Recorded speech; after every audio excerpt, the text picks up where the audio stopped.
तर मंडळी, आज कोकणामधून मी आलो आहे मुंबईला. तर मुंबईला येता क्षणी माझ्या लहानपणाचा मित्र रोहित गावंड त्यांनी मला आवर्जून सांगितलं की एकदा ये आमच्या मंडपात आणि गणेशाची मूर्ती बघून घे. ही गणेशाची मूर्ती, त्याची कलाकृती, त्याचं रंगकाम कसं आहे, काय आहे ते एकदा बघ. जमलं तर तू व्हिडिओ बनव. तर आज मी आलो आहे त्याच्या या छोट्याशा मंडपात. खूप सुंदर मूर्त्या आहेत. मलाही खूप बघायची एक्साइटमेंट आहे की ह्यांनी कशा प्रकारे हे मूर्ती बनवलेत, ह्याची कलाकृती, ह्याचं रंगकाम आपण सगळं जाणून घेऊया व्हिडिओच्या माध्यमातून. व्हिडिओ एंडपर्यंत बघा आणि नंतर तुम्ही कळवा तुम्हाला हे काय वाटतं. तर माझ्या बालपणाचा मित्र, ज्याचं पूर्ण नाव आहे रोहित गावंड, आम्ही दोघे पण प्रभादेवीचे रहिवासी आहोत. तो आता जॉबवरून नुकताच आला आहे. 2 मिनिटात तो इकडे येईल. मग आपण बघूया हे जे बाप्पांची मूर्ती, कलाकृती काय आहे, तो त्याची माहिती देईल. या या या या दादानू या. कसं आहेस? बरं आहे. बाकी काय चाललंय? बाकी मस्त. मोठी माणसं जॉबला जातात, बाप्पांची कलाकृती करतात. तर हे सगळं कसं काय केलंस? काय तुझ्या मनात आलं? नाही, सर्वप्रथम तर तुझ्या व्ह्युअर्सचे मी आभार मानतो. हा, धन्यवाद. आणि त्यांना जय महाराष्ट्र, गणपती बाप्पा मोरया. इथं सगळी गणपतीचीच कृपा आहे. लहानपणापासून तुलाही माहिती आहे, लहानपणापासून आपण लोक एक लहानाचे मोठे झालोय. लहानाचे मोठे झालोय, पण लहानामध्ये सर्वात जास्त तू मला छळलंयस. तू पण तेवढंच चढलायस. तू मला मारायचास आणि माझ्या बाबांना जाऊन सांगायचा गौरवचे बाबा यांनी मला मारलं. तू प्रत्येक वेळेला तेच बोलायचास. आणि दुसरी गोष्ट म्हणजे हा गणपतीचा जे कलाकृती आहे तुझी, हा तुझा 3रा वर्ष आहे, बरोबर? हो, 3रं वर्ष माझं आहे. बरं, तर रोहित मला सांग, एवढे बाप्पाच्या मूर्ती आहेत, एवढे अप्रतिम आहेत, दिसायला एवढे छान आहेत, ही कलाकृती ह्याचं काय, तुला ह्याच्याबद्दल काय सांगायचं? म्हणजे कसं काय हे केलंस तू? हे सगळे पेंटचे गणपती आहेत. आपलं जसं मुळात पेंटचे गणपती आहेत. बरं. पेंट हे गणपतीचं माहेरघर आहे, हा, हे सगळ्यांनाच माहिती आहे. माहिती आहे. आणि मी सुद्धा खुद्द पेंटचाच आहे. पेंटचाच आहे. आमच्या मावशीचा तिकडे कारखाना आहे. अच्छा. हे रंगीत केलेले गणपती आम्ही तिकडून घेऊन येतो. हा, म्हणजे तिकडे त्यांची बनावट हो, तिकडे कारखाना आहे तिकडे, आणि तिथून मग ते डायरेक्ट इकडे मुंबईला होतात. मुंबईला घेऊन येतो आम्ही. गणेश भक्तांना त्यांच्या घरी गणपती असतात ते बसवण्यासाठी. इथे आल्यानंतर मग आम्ही गणपतीची सजावट करतो. म्हणजे जसं आपण एखाद्याच्या लग्न कार्यात जातो, एखाद्याच्या कुठल्या पार्टीत जातो, तर आपण फक्त कपडे घालून जात नाही ना, त्याच्यावर आपले दागिने असतात, रूपरंग असतो. त्याप्रमाणे आम्ही गणपतीला सुद्धा देताना सजवून देतो. आता मी तुला विचारणार आहे की आपण एक एक कॅमेरा घेऊन एक एक मूर्ती बघूया. हो हो, नक्की. काही गणपतीची मूर्ती आहे, कारण तूही कामावरून आलास असशील, तर काही आपण असे सिलेक्टिव्ह मूर्ती घेऊया आणि बघूया की त्यांचं वैशिष्ट्य काय. नक्की नक्की. गौरव, तुला पहिले मी एक गोष्ट सांगतो.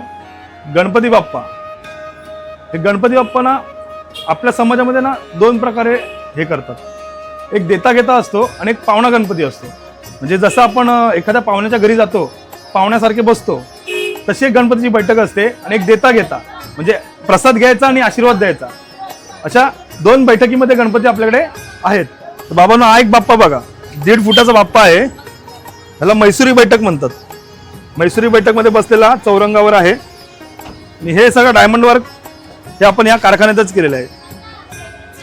गणेश भक्ताच्या मागणीनुसार, त्यांच्या आवडीनुसार आपण त्यांना हे डायमंड वर्क करून देतो आणि असे मनमोहक बाप्पा आपण प्रत्येकाच्या मकरामध्ये विराजमानासाठी तयार करतो. आता ही बघा, स्वामी समर्थ रूपातले बाप्पा. ह्या मूर्तीचं वैशिष्ट्य असं आहे, ह्याच्या मुकुटाकडे बघा. हे जे काम दिसतंय हे गोल्डन वर्क लावलेलं आहे. हे पूर्ण प्रभादेवी एरियामध्ये तुम्हाला कुठेच भेटणार नाही. हे यावर्षी नवीन वर्क आलेलं आहे गणपती बाप्पाच्या सजावटीसाठी. गोल्डन वर्क आपण तिकडे वापरलेलं आहे. त्यामुळे त्या मुकुटाला आणि स्वामींना एक वेगळं रूप येतं. मगाशी तुम्हाला सांगितल्याप्रमाणे 2 बैठक आहेत आपल्याकडे, एक तर देता घेता आणि पावणा. त्यातला हा पावणा रूपातला गणपती आहे. जसं आपण एखाद्याच्या घरी पाहुणे जातो त्या रूपातला गणपतीची बैठक आहे. ह्याला पूर्ण मेटल वर्क केलेलं आहे, तुम्ही पाहू शकाल. पूर्ण मेटल वर्क करून हा गणपती सजवलेला आहे. काही काही गणपतीचे ना वैशिष्ट्य असतात. एखादा कलाकार किती जीव ओतून काम करतो त्याचं उत्तम उदाहरण म्हणजे हे गणपती. ह्या गणपतीमध्ये तुम्हाला पाहिल्यावर ना एक जिवंतपणा जाणवेल. हसरा गणपती, साक्षात जिवंत गणपती इथे बसलाय असेच भाव या गणपतीकडे बघून होतात. आता हा एक गणपती बघा आणि याला नेसवलेला पारंपरिक फेटा बघा. हे कॉम्बिनेशन जे आहे, या कॉम्बिनेशनमुळे प्रत्येकाला असं वाटते की हा गणपती मी आमच्या मकरात नेऊन बसावा. इतका सुंदर या गणपतीची आखणी आहे आणि त्याचबरोबर सुंदर असा फेटा गणपतीला लावलेला आहे. अखंड महाराष्ट्राचे आराध्य दैवत प्रभादेवीतील सिद्धिविनायक यांची सुद्धा मूर्ती तुम्हाला इथे पाहायला मिळेल. हे दरवर्षी चालणारी मूर्ती, प्रत्येकाच्या घरोघरात तुम्हाला अशी मूर्ती पाहायला भेटेल. टिटवाळा टाईप ही मूर्ती आहे. तिला सुंदर असं मेटल वर्क केलेलं आहे. तसंच याचा हात बघा, हाताला सुद्धा गोल्डन अर्क लावून त्या गोल्डन हात लावलेला आहे. गणपती बघितला टिटवाळा, त्याच्यामध्येच ही मूर्ती आहे. थोडी छोटी आहे, ह्याची शेडिंग वेगळी आहे. ही ग्रे आणि ब्लॅक कलरची शेडिंग आहे. त्याच टाईपमध्ये हा 2.5 फुटाचा बाप्पा टिटवाळ्यामध्ये मोती कलरची शेडिंग आहे. असे वेगवेगळे आणि अनेक रूप तुम्हाला इथे पाहायला भेटतील. या गणपतीला तुम्ही सगळेजण ओळखतच असाल. इंस्टाग्रामवर, यूट्यूबवर बराच ट्रेंडिंगमध्ये असतो हा गणपती. कारण त्याची सजावटच अशी असते की बघता क्षणी त्या गणपतीला आपलंसं करावंसं वाटतं. हा गणपती, या गणपतीला चौरंग म्हणतात.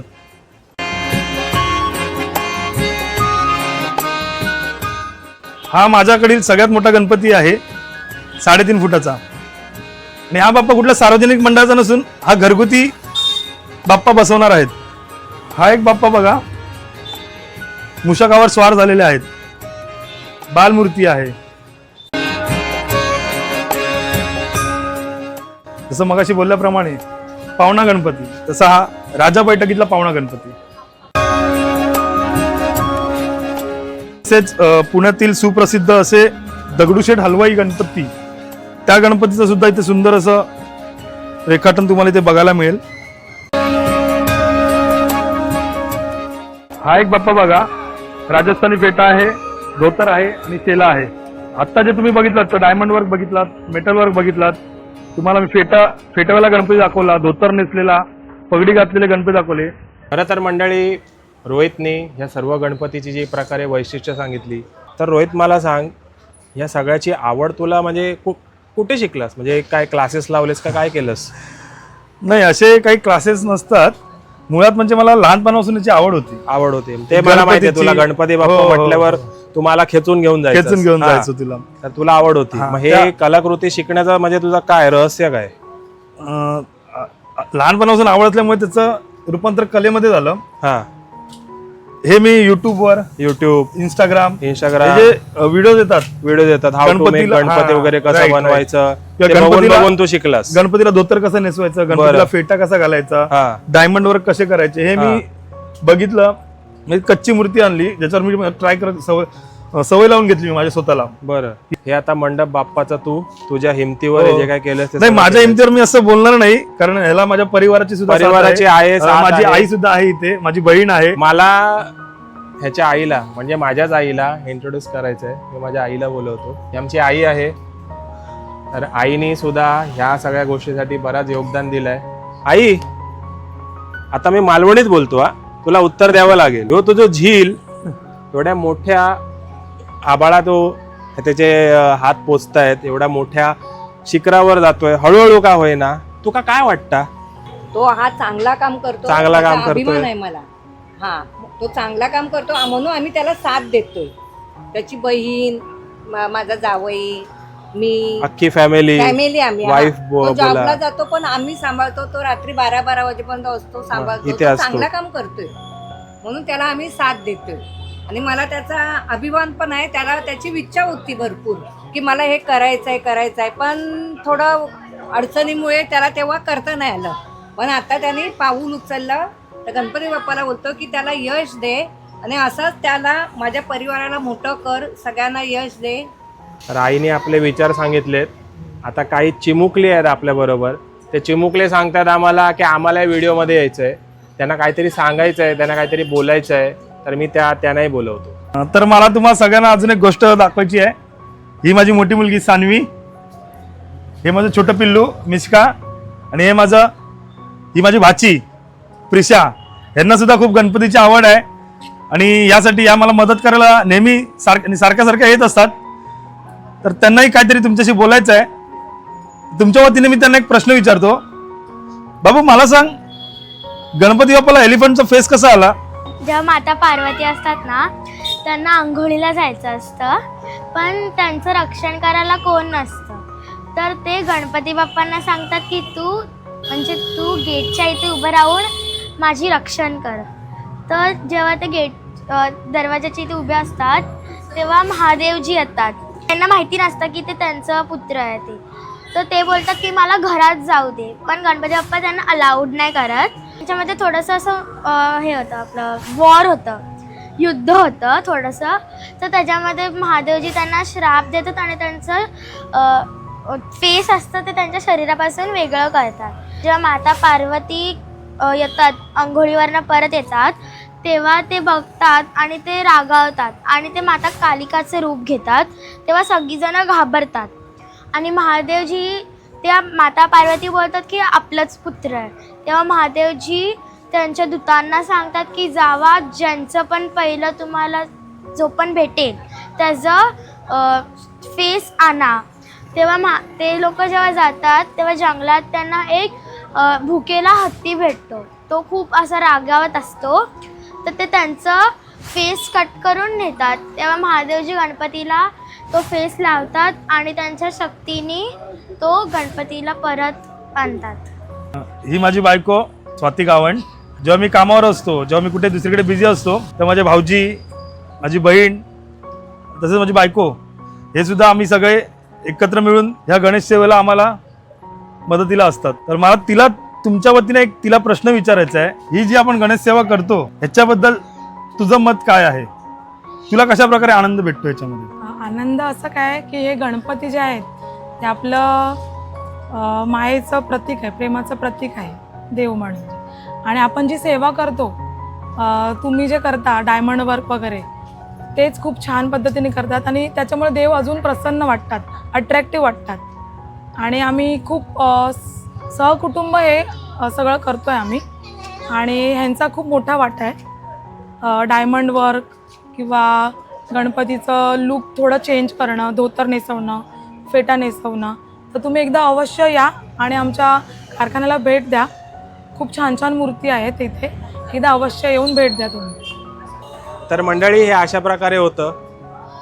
हे मंडप तुम्ही बघितलात, हे मूर्ती बघितलात, याची कलाकृती बघितलात, तर तुम्ही या सगळ्या गोष्टी बघितलात. तर मला ह्याला एक प्रश्न विचारायचा आहे.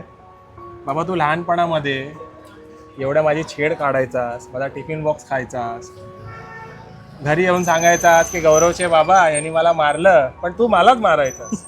तर तू एवढा हट्टी होतास, तर एवढा आता तू शांत कसा काय झालास, त्याचा काही सांगू शकशील का मला? थांब थांब थांब, मीच तुला सांगतो. माझ्या ती गोष्ट लक्षात आली. हा एवढा जो शांत झालाय ना, कारण याचं लग्न झालंय. याचं लग्न झालंय, याला मुलं झाली, याचा संसार सेट झालाय, बरोबर? गणपती बाप्पा. तर हे अशा प्रकारे होतं. हा माझ्या बालपणाचा मित्र आहे रोहित गावंड. ही व्हिडिओ तुम्हाला कशी वाटली, हे सगळे बाप्पा तुम्हाला कसे वाटले, ह्याची कलाकृती कशी तुम्हाला वाटली, हे कमेंट बॉक्समध्ये कमेंट करून आम्हाला नक्की कळवा. मी आपल्या कोकणचा सावंतवाडीकर. भेटू पुन्हा अशा परत पुढच्या व्हिडिओमध्ये. तोपर्यंत जय हिंद, जय महाराष्ट्र. हे गजानन, हे गजानन, हे गजानन, हे गजानन, हे गजानन. तू आधीश्वर, तू परमेश्वर, तूच ईश्वर. हे गजानन, हे